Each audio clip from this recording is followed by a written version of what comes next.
श्री सद्गुरु महाराज की जय। आइए आगे बढ़ते हैं। खट्टा मीठा खाना आप बिल्कुल ही पसंद नहीं करते। कहते हैं कि साधक को खट्टा मीठा चरपरा भोजन नहीं करना चाहिए। नींबू का रस तो खट्टा होते हुए भी सात्विक होता है। आपका कहना है कि तुलसी की पत्तियां खाने से कैंसर की बीमारी नहीं होती, अतएव आप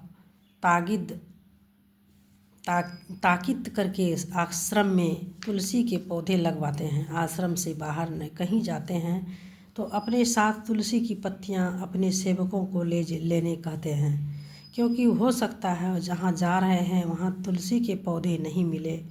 जिस गांव में तुलसी का पौधा नहीं मिलता है वहां के लोगों से आप कहते हैं, तुम्हारा गांव भी कोई गांव है, यहाँ तो तुलसी का एक पौधा भी नहीं मिलता। प्रति शनिवार को दोपहर में आप अरवा चावल और मूंग की दाल की खिचड़ी खाते हैं। रविवार को दिन रात का भोजन अलोना होता है।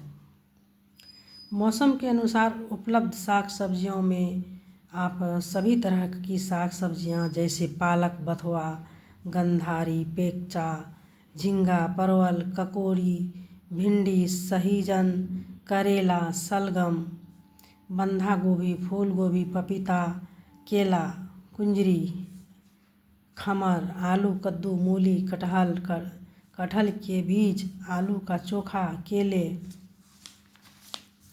केले का चोखा और दालों में मूंग, अरहर तथा बूट दाना की दाल खाते हैं। आलू के साथ कभी परवल और कभी गोभी और मूली के साथ झींगा मिलाया जाता है। इन सब्जियों में कभी कभी पोस्ता पीसकर मिलाया जाता है। दाल में अदरक का रस मिलाने से वह ज़्यादा सुपाच्य हो जाती है। जब तक गेहूं के गूथे आटे को उबाल कर उनकी बनाई रोटी खाते हैं।